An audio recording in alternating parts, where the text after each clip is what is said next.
আবার আজকে উনি মাথার মধ্যে টুপি দিয়ে চরমনের পীরের কাছে গেছে, বলতেছে আমরা মিলেমিশে থাকতে চাই, একসঙ্গে কাজ করতে চাই।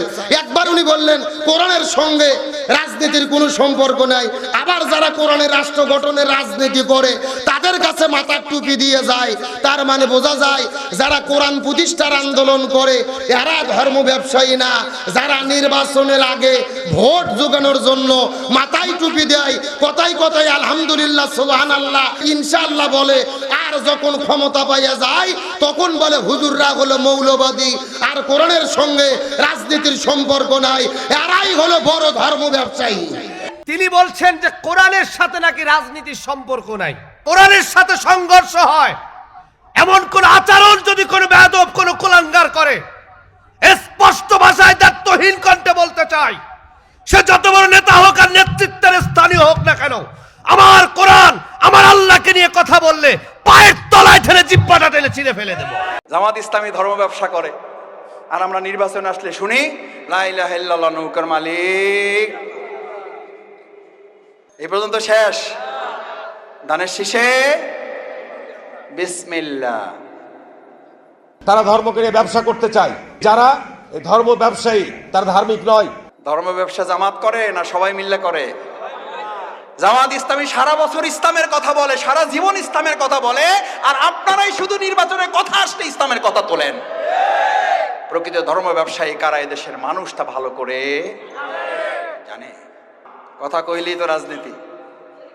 বিসমিল্লাহির রহমানির রহিম, কুনু মা'আস সাদিকিন।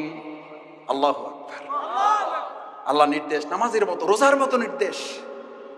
তোমরা দর্শকদের অনুসারী হও, গাঁজাখোরদের, নেশাকারীদের, সন্ত্রাসীদের, সাদাবাজদের, দখলদারদের মা'আস সাদিকিন তোমরা অনুসারী হও সত্যবাদীদের। কার নির্দেশ? জামাতের আমিরের, মাওলানা আবুল হোসেন ভাইয়ের, শফিকুল ইসলাম মাসুদ গুনাহগারের। আরে ভাই কার নির্দেশ জোরে বলো। বিপদ থেকে মুক্তি চান যারা, লাগবে রাজনীতি মুক্তি দেবেন আল্লাহর বিধান। ওই আল্লাহর বিধানে রাজনীতি যতক্ষণ চলে অতক্ষণ ওটা রাজনীতি, না হলে ওটা সাতানাতা হাবিজাবি নীতি। আমার ভাইয়েরা, হাঁসের মধ্যে একটা নাম আসে, ওইটার নাম কি? কি হাঁস? সবচেয়ে ছোট হাঁস যেটা ওইটার নাম রাজাহাঁস। সবচেয়ে ছোট মেস্তুরি যেটা ওইটার নাম রাজমেস্তুরি। সবচেয়ে ছোট রাস্তার নাম রাজপথ। সবচেয়ে ছোট ঘরের নাম রাজপ্রাসাদ। আরে কপাল পোড়া বদনসিব, কেন বোঝো না?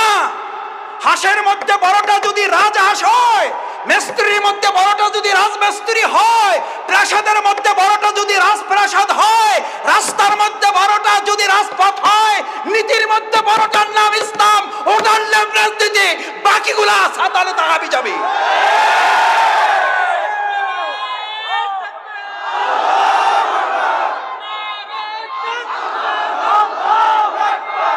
আমরা রাজনীতি করব না,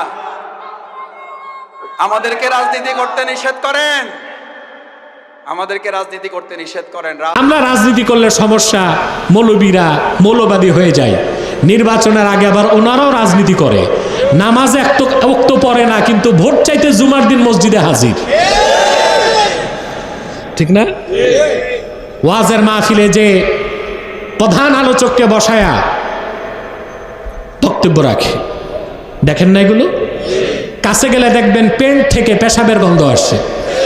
ও যে পেশাব করছে পানি নাই, টুপি একটা লাগায়া স্টেজে উঠে গেছে।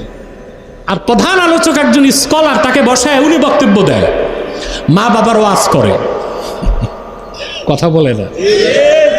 তা আমরা রাজনীতি করি, আল্লাহর কোরআনেরটা শিখাই। আর এই যে বলে আমরা ধর্ম ব্যবসায়ী, আমরা ধর্ম ব্যবসায়ী না, ওনারাই ধর্ম ব্যবসায়ী।